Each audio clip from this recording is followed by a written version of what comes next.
Marketing Bootcamp session presented by Advanced Media New York, PA Media Group, and Mass Live Media Group.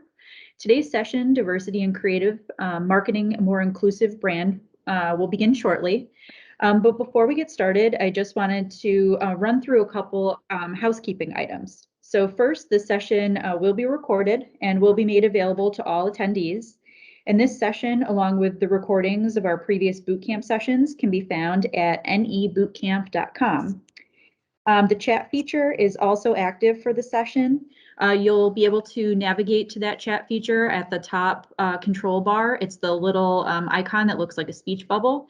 If you click on that, the meeting chat should pop up on the right side of the screen, and feel free to submit any questions, or if Leah, our presenter, has any question prompts, feel free to post there throughout the session.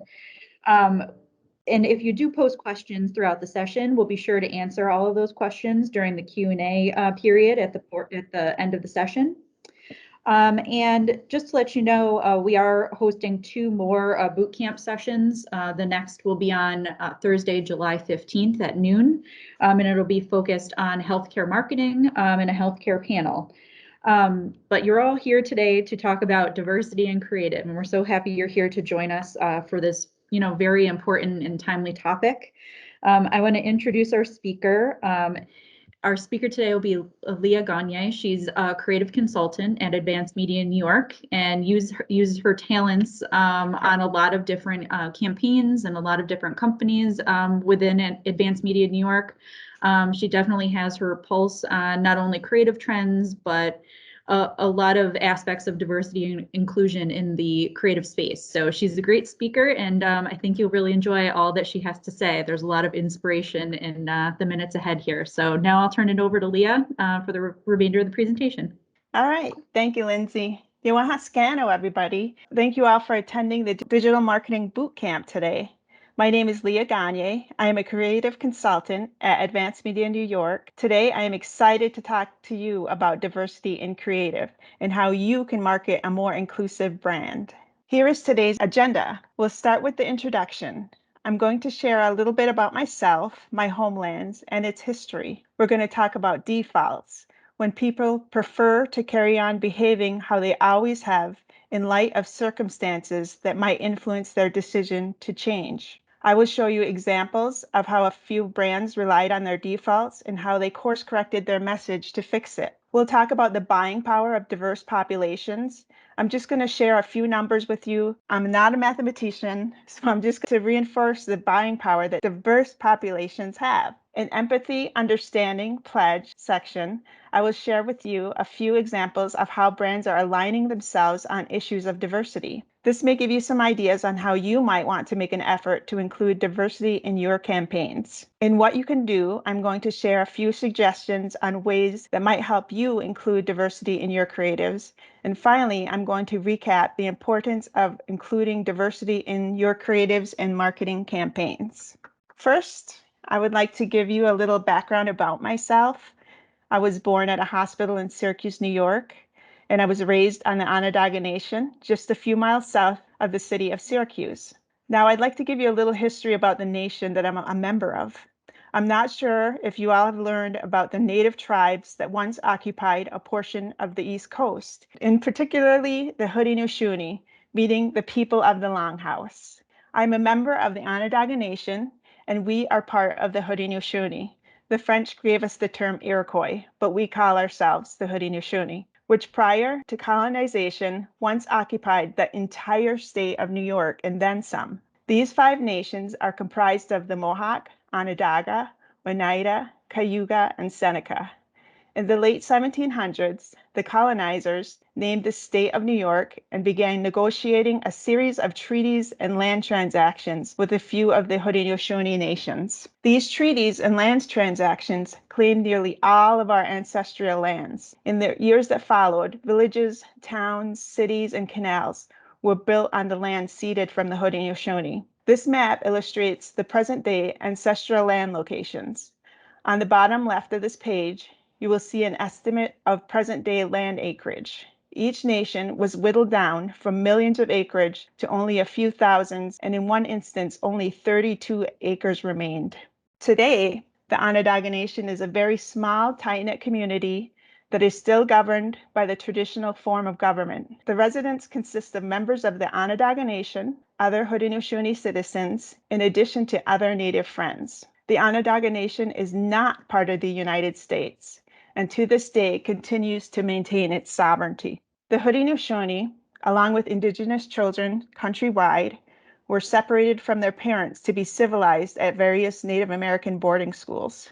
These boarding schools had a goal to assimilate Native children to white culture across the U.S. In response to the recent unearthing of children's bodies near these former boarding schools, the current Secretary of the U.S. Department of the Interior and the first Native American to hold this title, Deb Haaland, announced that the department will launch the Federal Indian Boarding School Initiative to uncover the truths about the loss of human life and the lasting consequences of these schools. My mother was sent away to a boarding school. She never shared her experience with me.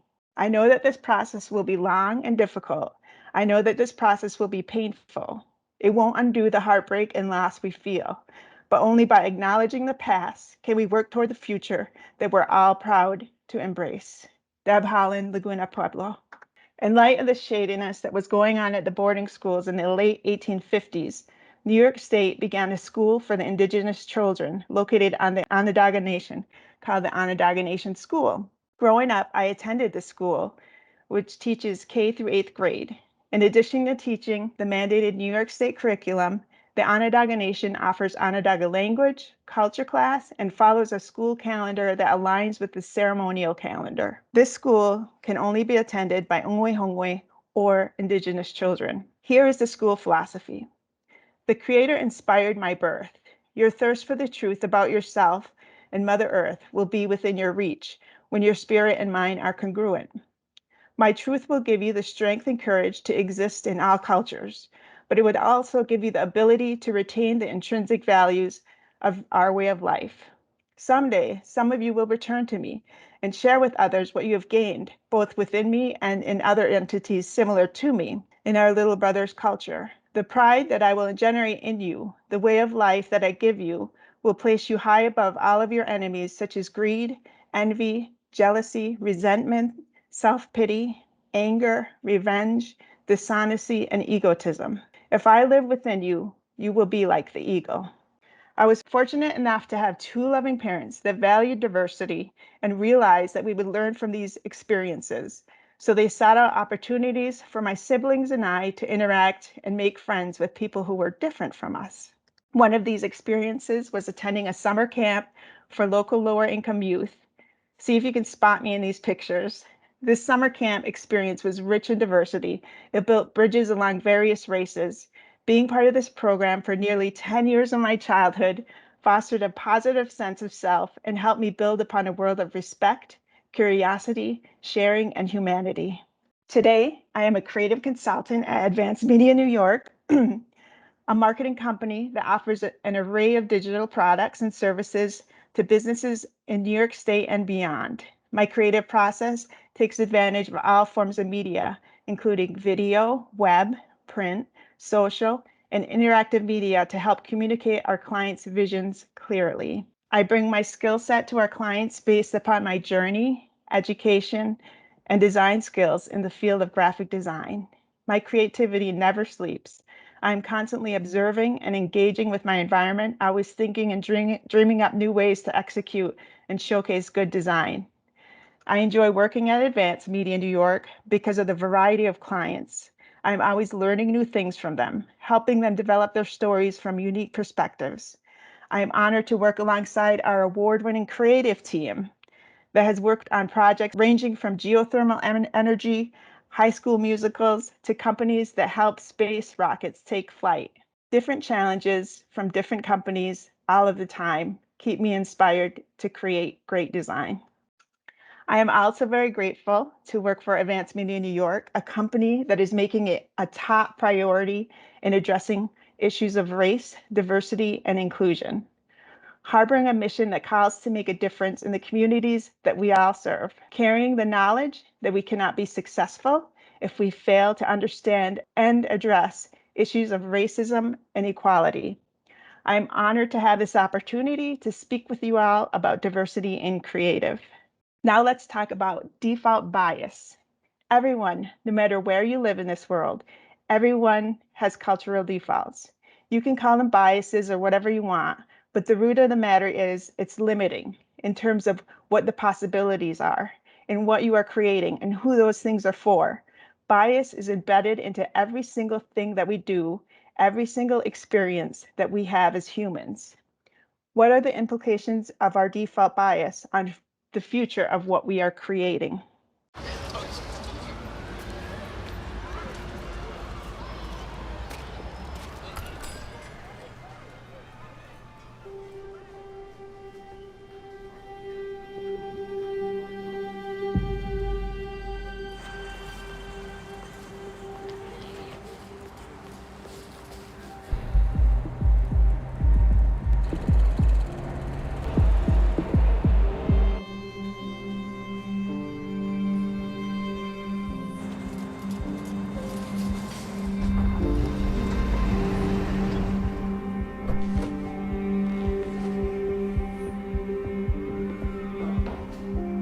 If you think you know what happens next, ask yourself why. These are the Black stories we've been shown. A narrow view that limits our understanding.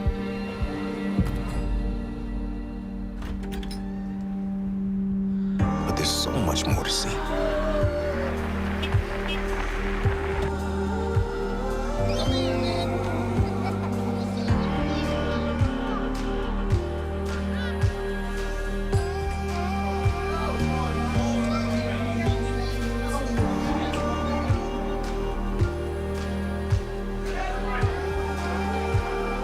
The full picture of Black life.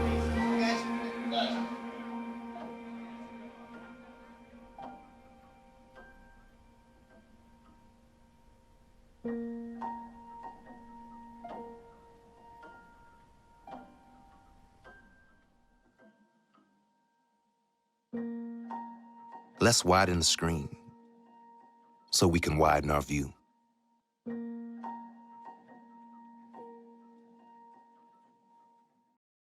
Misrepresented communities or communities that have been defined by dominant culture have been denied the opportunity to define themselves on their own terms. As a result, false or narrow represented have been sprinkled throughout the history of America. This video speaks to situations when individuals are identified to fit into a societal group based on physical characterizations are reduced to stereotypes, sending a message in the hopes that when we see a full story, we can begin to see and treat each other as the complex human beings that we all are. Let's disrupt the defaults. The impact of designing for equity or not is present in everything you do. Your design process influences everything from ideation to the execution of your plan. And every one of these touch points are subject to human bias. With that in mind, our design process must include: why are we designing a service or product? How are we designing it? Who is showcased in the design? And what or whom is it being designed for? Are you familiar with the company Airbnb? It's an online marketplace where a host creates a profile for them and their property, chooses their own price and availability, and sets guidelines for guests. Hosts and guests learn about each other through reviews and can communicate through the platform. Guests use Airbnb to schedule travel dates and make and receive payments. Well, they have recently put in the work to fight discrimination and build inclusion within their brand after a Harvard study found that applicants from guests with distinctively African American sounding names were 16% less likely to be accepted relative to identical guests with distinctively white names. An example of some of the white sounding names used in the study were Allison Sullivan, Lori Ryan, Brad Walsh, Brett Walsh. Some of the African American names used in the study: Tamika Williams, Latanya Robinson, Rashid Jackson, Darnell Jackson. The study stated, we find widespread discrimination against guests with distinctively African American names. African American guests receive a positive response roughly 42% of the time, compared to roughly 50% for white guests. This percentage point, roughly 16% penalty for African American guests, is particularly noteworthy when compared to the discrimination-free setting of competing short-term accommodations platforms such as Expedia. In response to the report, and in addition to a few other racially charged accusations, Airbnb took action, laying out a game plan for tackling instances of racism and discrimination on the platform. One of the tasks was hiring a full-time product team to fight bias and promote diversity. Designers were among part of the team of many whose sole purpose is to advance belonging, inclusion, and root out bias. The illustration style, which was a key component of Airbnb's core identity, was redesigned by designer Jennifer Hom, the experienced design manager of product illustration at Airbnb. Hom first gathered illustrations from Airbnb's past and talked with people who were part of their development. She also showed the illustrations to diverse coworkers within the company. Many responded, "It does not represent me." It was time to change the illustration style, Hom said. Rainbow-colored figures have been previously used as a metaphor to diversity. See top series of illustrations, mainly created as to not offend anyone. New robust characters were created, embracing a variety of face variations. Color was added later. The design illustrations show the variety of features that were studied before rendering the final designs. Here you see the final designs, highlighting the beautiful diversity of people that use Airbnb platforms, reinforcing the feel that Airbnb is an all-inclusive brand. Normal is diverse. My goal is to move the needle of representation in tech, but it's not the responsibility that I or Airbnb can carry alone. The tech community must consider the fabric of who makes up their companies and how that identity is presented to the world. It's time to be radically honest about our differences. Jennifer Hom. Airbnb also included people living with disabilities. Top left, a host welcomes a guest with what appears to be a prosthetic leg. Bottom right, a host communicates with a guest who is wearing a hearing device. Diversity in creative not only pertains to race, and I'm going to share with you two great examples of how brands have included gender and disabilities in their creative messaging. Dun dun dun dun dun dun dun dun dun. Cooper, I am your father. No, no, no. I am your father. That's gotta be the worst Vader ever. Campbell's Star Wars Soups. How about you be Chewbacca? Made for real life. As the LGBTQ community continues to gain rights and acceptance, big brands are paying critical attention, and it shows in their messaging, making an impact in the daily lives of modern perception and opening the doors for LGBTQ community. He's gonna do it!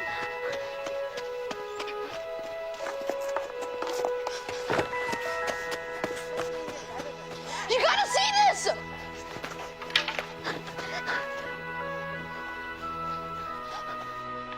Oh, he's gonna do it! Come on, come on! He's gonna do it!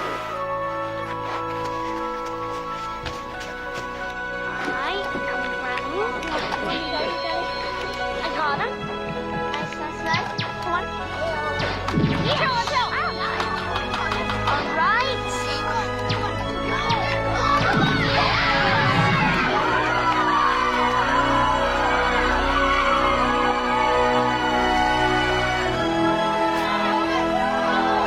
So how about another game? When Microsoft developed their first controller for gamers with limited mobility, it enhanced the gaming experience and empowered all people the same opportunity. Creating and fostering inclusivity brings greater social change and opportunity for all. Now let's talk about the buying power of diverse populations.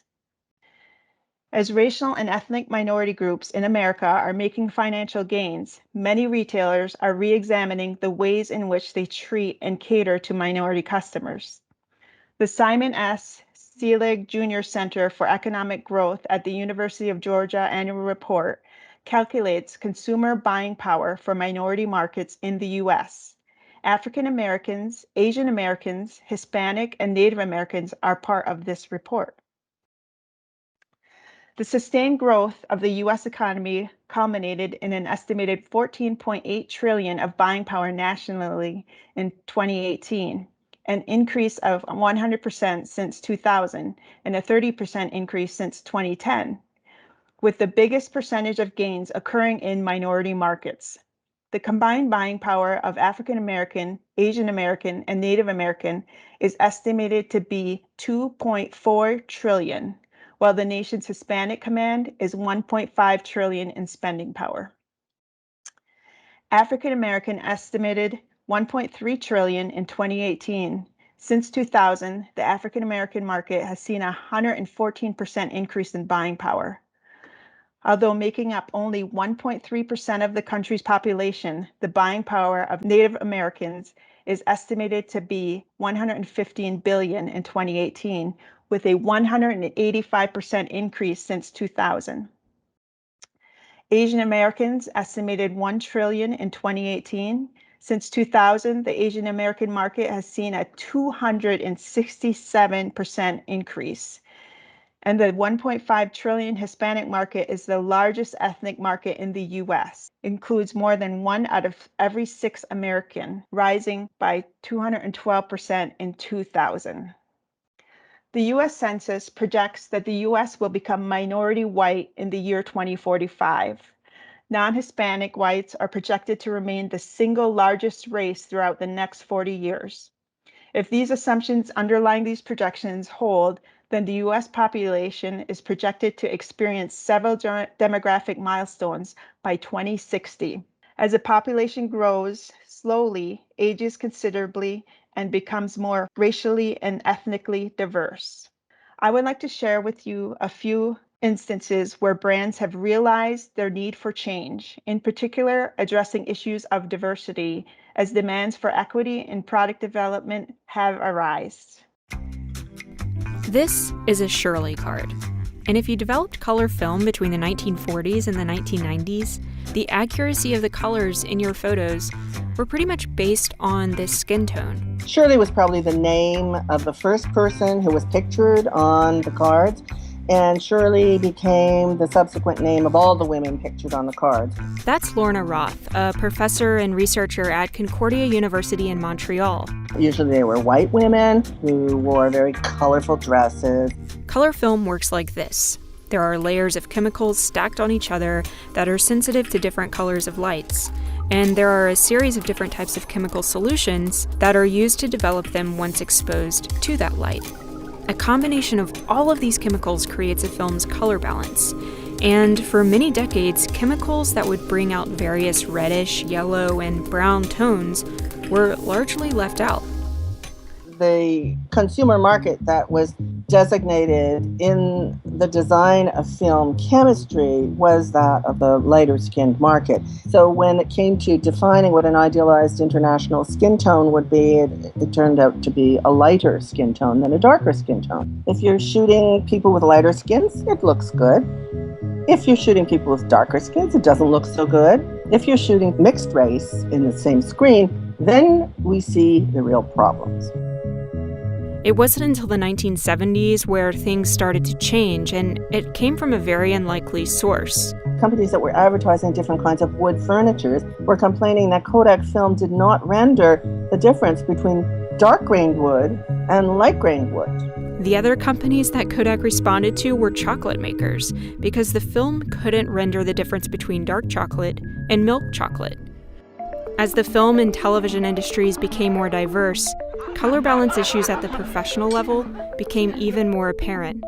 And in the 1990s, a team of designers at Philips and Breda Holland tackled the issue head-on by developing a camera system that used 2 different computer chips to balance lighter and darker skin tones individually. First people to buy these cameras for television, they were called the LDK series, were Oprah Winfrey and Black Entertainment Television, like people who were very aware of these issues.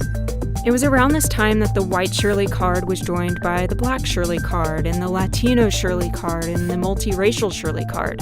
And Kodak's Gold Max marketing campaign emphasized their film's improved dynamic range. One of the things that they said about Gold Max is that Gold Max is a fine film that can photograph a dark horse in low light.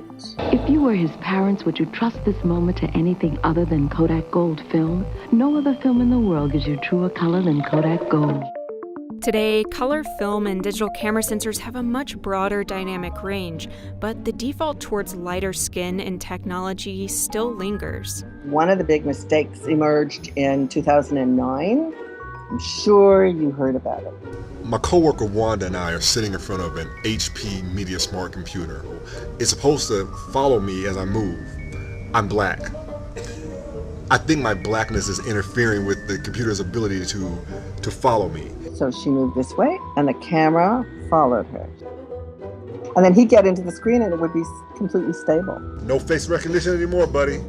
My two separate but equal light meters allow me to capture the pastiest whites and the darkiest darks. You deserve to have those memories captured by a true professional. Not ruined by some hack who can't accommodate different skin tones. The fact is, there is still a cultural bias towards lighter skin, certainly in how we use technology, and sometimes within the technology itself. Technology should be the ultimate equalizer. It should serve everyone's needs without an inherent bias. If a child is born into a society where all of the range of skin tones is the obvious norm, then they can no longer assume that whiteness is default.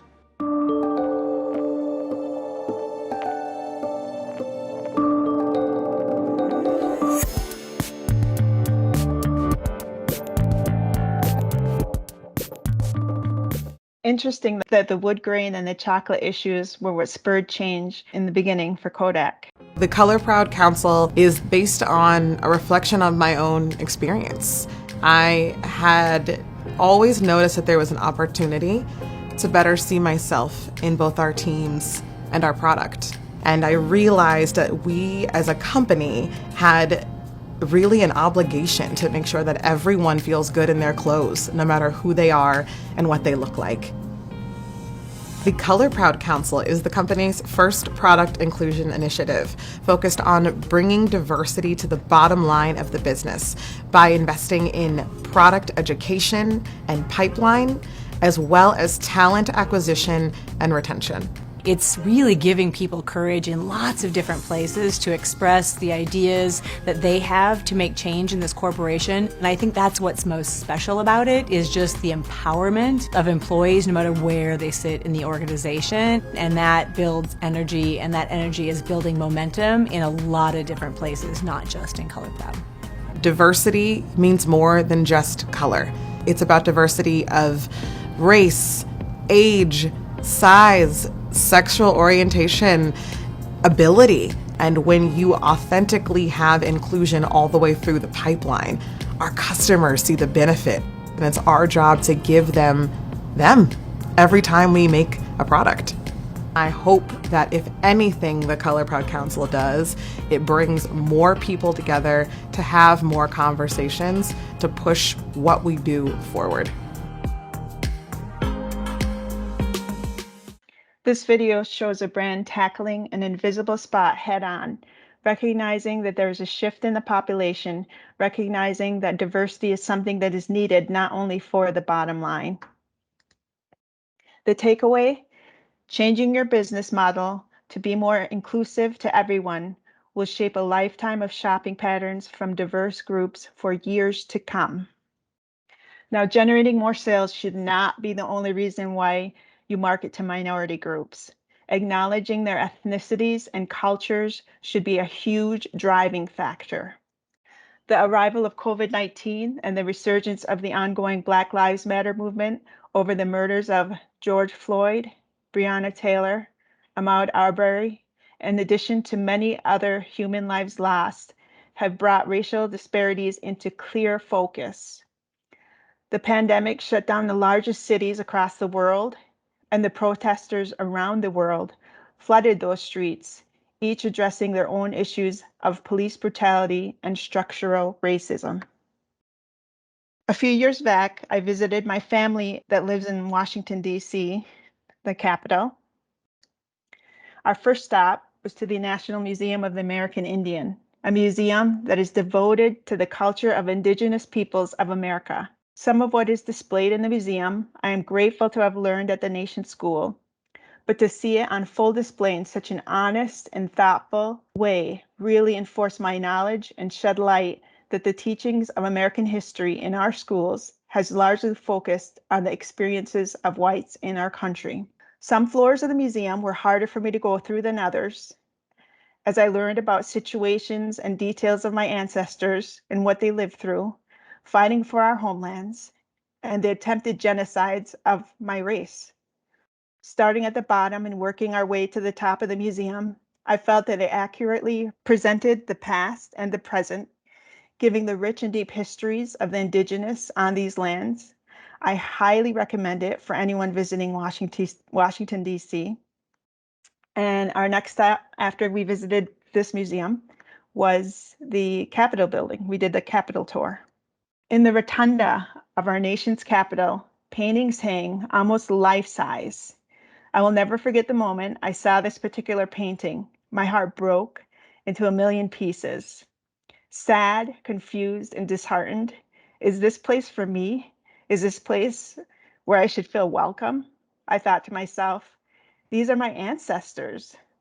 What is this painting even doing here? Why is it here? What is its purpose? My perspective is that they hang to tell an ugly history of this country. The white man stands tall with his face held high as my native ancestors cower and hang their heads in defeat. These pictures are in our Capitol building. They paint a sordid past and reveal that America is a land built on stolen land by stolen people. Unfortunately, this is the truth. It is an ugly truth of our history. These traumas happened to my ancestors on their ancestral land. Occurrences that were vaguely spoken about in school textbooks and barely even made it to school test materials.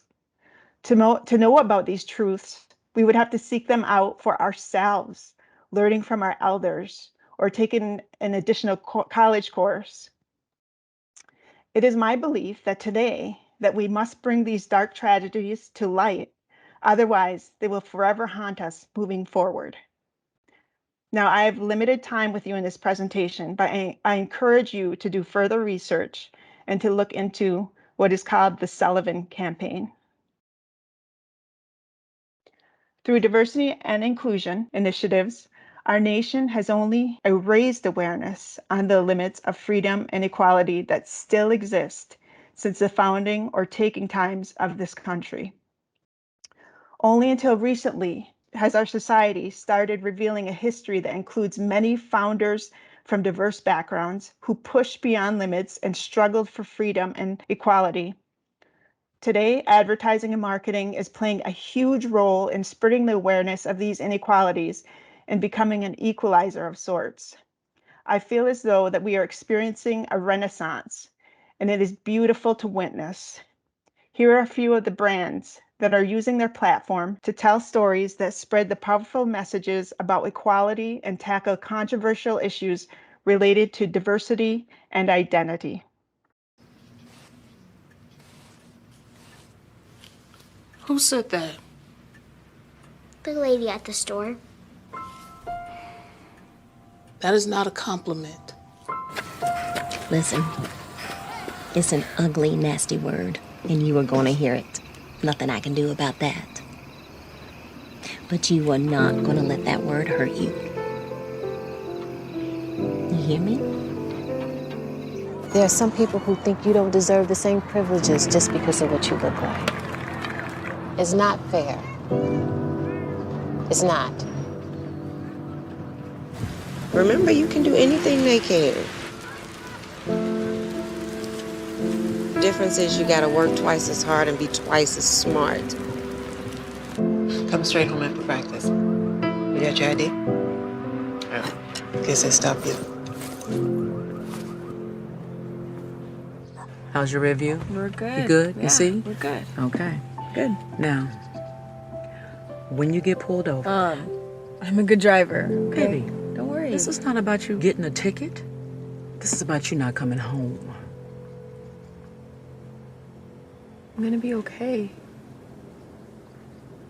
Right? Okay.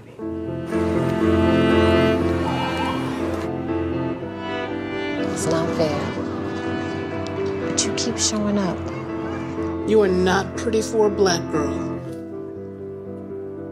You are beautiful, period. Okay? Don't ever forget that.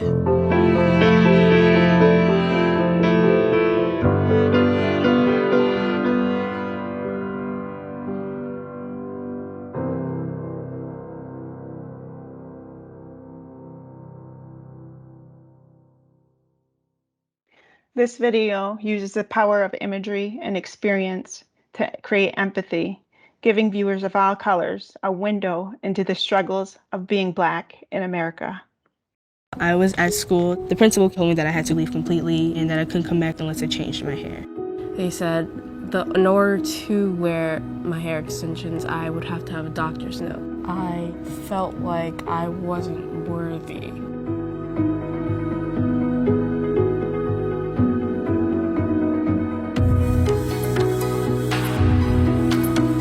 People getting fired from jobs, girls sent home from school because they have braids. That's not okay. My hair doesn't have anything to do with my education. So much of our persona, our bodies are policed on an everyday basis. It's time for us to push back and say we are more than our hair. It's not just about hair, and people shouldn't trivialize it as such. This is a national movement. We define professionalism, both in school and work.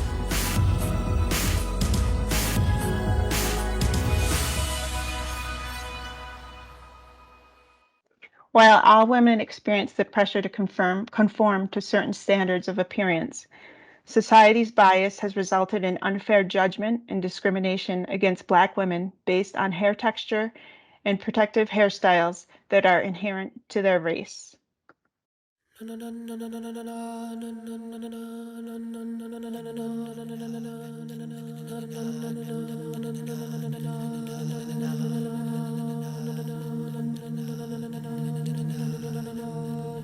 Open.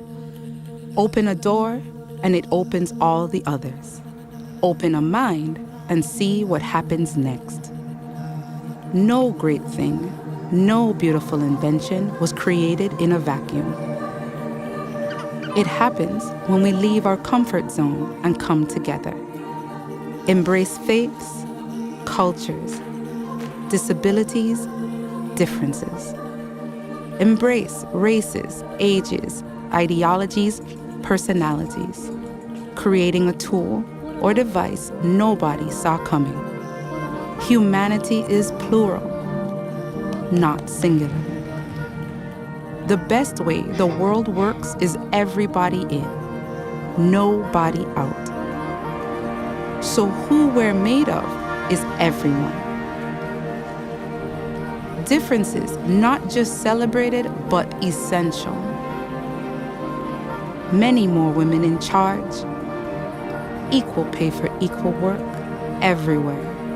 A new generation of Apple, more diverse than the one that came before. Open is not just who we are, but what we believe as a company. Because humanity isn't singular, it's plural. The truth is, we don't see things the same. The power is, we don't see things the same.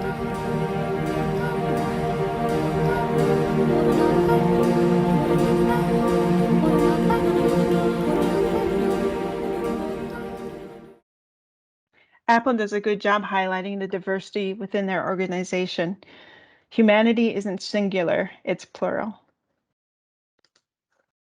These brands take a pledge to condemn racism in messages and pledging to expand their overall brand diversity efforts from recruiting to training and beyond. Here are examples of how TJ Maxx and Victoria's Secret, two of many, many brands that have taken a stance in regards to diversity and inclusion. What are some ways that you can include diversity in your creatives? Here are only a few actionable takeaways that will take your brand to a place where it will be commonly considered. Learn about the unique audiences in your following or customer base. Think of problems that you can solve for them or better represent them in your own campaigns. Or better yet, build your own brand targeting a diverse population. For 7 years, I worked as a senior designer for Indian Country Today, which was then owned and operated by the Oneida Indian Nation of New York. It was, and still is, a national news publication dedicated to serving Indigenous communities with news, entertainment, and opinion. It was a refreshing experience for me to be working on a product that plays such a critical role in reporting on the present-day issues and triumphs of Indigenous people throughout America. The publication relocated production from Central New York and has changed ownership. However, it has continued an ever-needing presence online. Cast more diverse talent in your display and video ads. For this specific campaign, Amtrak wanted to target students attending college within New York State and their parents that live within New York State. Our creative service team conceptualized the message, shot the video and photos of students from diverse backgrounds, designed the campaign elements, and used a combination of digital display, video, Gmail ads, and social ads on a variety of marketing channels to reach both students and their parents, encouraging them to choose Amtrak as their means of travel between college and home. Audiences respond favorably to inclusive, authentic communication styles. To get our foot in the door, our team at AMNI believed that it was important to concentrate on the Seneca Nation heritage and culture as a whole in attempts to focus on attracting tourists to discover all that Seneca Nation has to offer.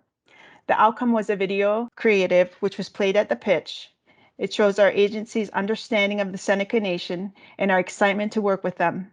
This video uses audio and imagery from the Seneca Nation in addition to photo archives from us at Advance.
Acknowledge diversity within your workplace. Value all diversity. I currently work part-time for the Oneida Indian Nation of New York in the gaming department. It's a very diverse organization that spans more than 40 innovative brands and employs over 5,000 people.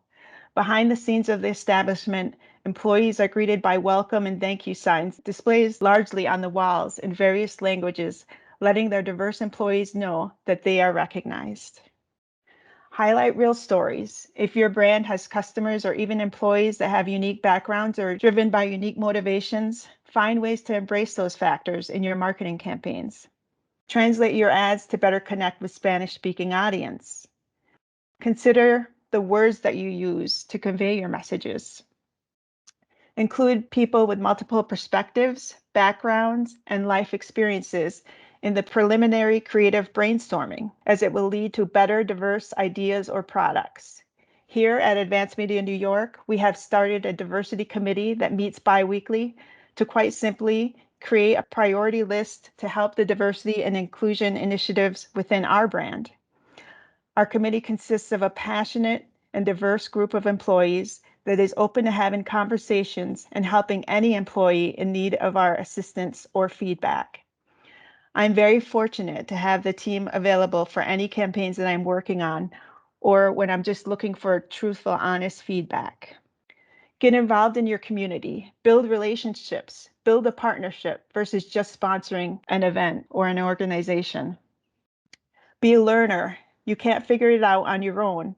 Bring in diverse perspectives and surround yourself with a community of people that have different experiences every day. They can help you learn and grow, and everyone will benefit from it. Urge other brands and agencies to join in working toward a more equitable community. A great example of this is the Center State CEO Equity Pledge. They are working internally and externally to create a Central New York that shows the world how innovative collaboration and focus on addressing racial equity helps a company thrive and prosper for generations to come. They are looking for your help. If you're brave, I tried it out. Take the Project Implicit Bias Test. There is heated discussion about the validity of this test. However, the results may be more accurate in individuals who take the test more than a few times. In the end, it's confronting the systemic racism in America head-on that will require a lot more than what your test outcome is. Seek out remedies that involve redesigning procedure so that implicit bias, which can be assumed to be present in many people, just doesn't even have a chance to operate. The biggest mistake that you can make is not to try. And if you try, don't be afraid to make a mistake.